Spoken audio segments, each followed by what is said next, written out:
संकल्प यात्रा के इस कैंप में पधारे हुए सभी ग्रामवासियों का बहुत बहुत हार्दिक स्वागत और अभिनंदन।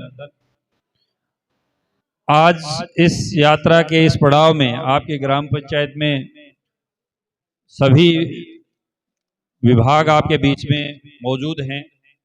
जैसा बेगराज जी ने अपनी जो सामान्य अपनी जो लोकल भाषा है या साहित्यिक भाषा है, यूं कहूं मैं ज्यादा अच्छा होगा, उसके माध्यम से बहुत ही सुंदर तरीके से इस जो यात्रा का जो कार्यक्रम है उसका परिचय है और जो जो योजनाएं हैं उनको भी, तो जो सभी योजनाएं हैं उनको बड़े ही अच्छे ढंग से आपने प्रस्तुत भी किया है।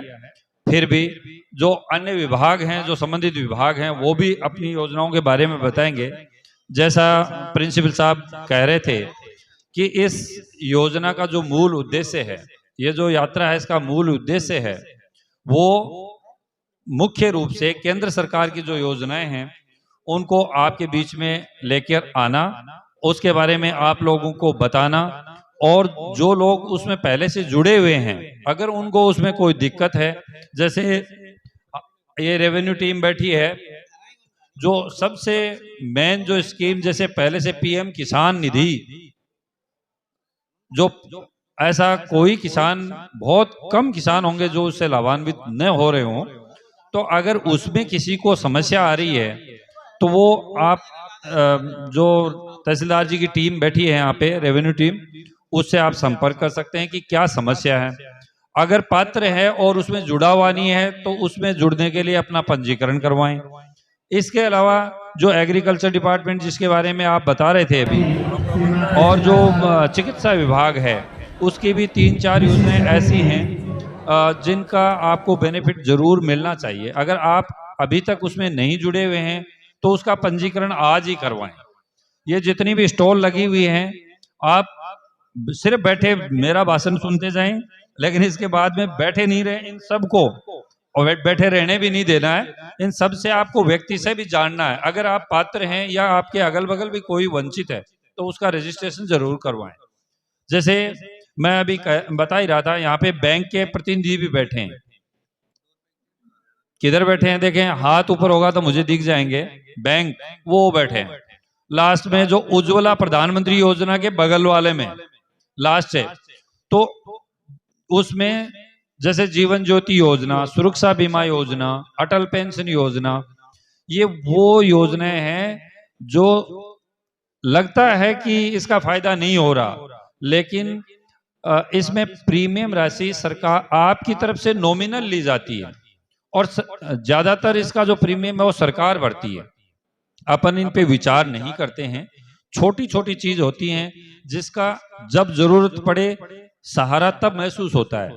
जैसे अभी आप बताएंगे भी कि जैसे जो सुरक्षा बीमा योजना है, 20 रुपए सालाना प्रीमियम, 20 रुपए सालाना, साल के 20 रुपए, और शायद 2 लाख रुपए तक का उसमें अगर कोई एक्सीडेंटल केस हो जाता है, खुदा न खास्ता, कोई नहीं चाहता कि ऐसा हो, हम भी यही प्रेयर करते हैं सब कुशल मंगल रहें, लेकिन कोई विपदा आती है तो पूछ कर नहीं आती। तो जब आज हम यहाँ बैठे हैं और ये बातचीत चल रही है तो मेरा आपसे निवेदन रहेगा, जो लोग इनसे जुड़े हुए नहीं हैं वो सुने भी और जुड़े भी। 20 रुपए सालाना यानी 1 महीने के 2.25 रुपए भी नहीं हो रहे होंगे, और 2 लाख रुपए तक का बीमा है। हम तो यही चाहते हैं किसी के कुछ नहीं हो।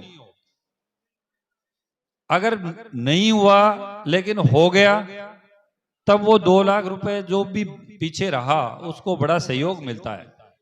ऐसे ही एक 436 रुपए जीवन ज्योति बीमा योजना इनकी है, 436 रुपए।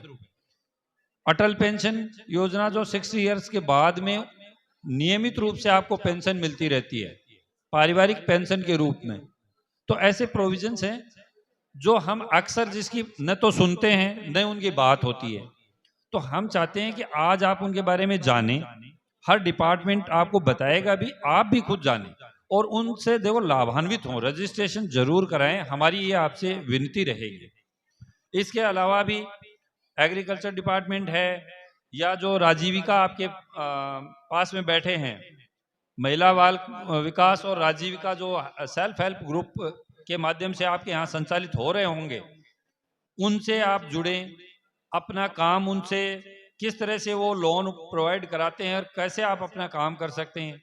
जैसे उन्होंने भी बताया, एक अभी जो कौशल विकास की योजना जैसा बेगराज जी बता रहे थे, उद्यमिता विभाग आपको बताएगा कि जो कारीगर किसी भी तरह के 18 प्रकार के काम, जैसा इन्होंने गिनाया, कोई घर में ही चाहे आपका खाती नाई कुम्हार जो भी छोटे मोटे काम करते हैं, उनको नॉमिनल नामात्र के ब्याज पर लोन उपलब्ध केंद्र सरकार करवाती है। साथ ही ट्रेनिंग भी देती है और ट्रेनिंग के दौरान भी उसको खर्चे के रूप में पैसे इंसेंटिव देती है। तो ये योजना दिखने में छोटी है, लेकिन आप सोचिए अगर कोई इस पे विचार करता है और इसमें शामिल होना चाहता है, अगर इसको सहयोग मिले तो कितनी अच्छी बात होगी। मेरा निवेदन रहेगा कि उद्योग विभाग की इस योजना से आप जुड़ें और वो भी आपको इसके बारे में बताएंगे। ये मोटी मोटी रूपरेखा थी जो मैं आपसे शेयर कर रहा था। इसके अलावा एक मेरा निवेदन रहेगा कि जो मेडिकल विभाग की टीम बैठी है, यहाँ जितने भी लोग आए वो अपना हेल्थ चेकअप जरूर करवा के जाएं। बीमार नहीं है, बहुत अच्छी बात है, लेकिन छोटी मोटी बीमारी है जिसका पता भी नहीं चलता, तो भी आपको जांच करवा लेनी चाहिए कि आपको पता रहे कि मेरे इस तरह की कमी है या इस बीमारी के संकेत हैं, तो आप बेहतर ध्यान कर सकते हैं। टीबी और सिकल सेल एनीमिया ऐसी बीमारियां हैं जिन पे गवर्नमेंट का विशेष फोकस है। जिनके टीबी है उनको रिकवर होने के लिए दवाइयां, इलाज तो फ्री है ही, सरकार 500 रुपये पर मंथ आपको देती है ताकि वो अपने स्वास्थ्य का उससे ध्यान रख सके। ऐसी योजनाओं के बारे में आपको ये लोग बताएंगे और मेरा आपसे पुनः ये निवेदन रहेगा कि आप व्यक्ति से भी जितने भी स्टॉल लगे हैं उन पे आप संपर्क करें, योजनाओं के बारे में जानें और लाभान्वित हों। जो लोग रजिस्टर्ड नहीं है वो रजिस्ट्रेशन करवाएं और जो योजनाओं में रजिस्ट्रीकृत हैं उनके अगर कोई दिक्कत हो तो वो अपनी शंका समाधान या जो समस्या है उसका समाधान करवाएं। आप सभी लोग यहाँ पधारे हैं, मैं उम्मीद करता हूँ कि बेहतर रूप से आप इस कैंप में पार्टिसिपेट करेंगे। सभी लोग आपका इंतजार कर रहे होंगे। Thank you very much.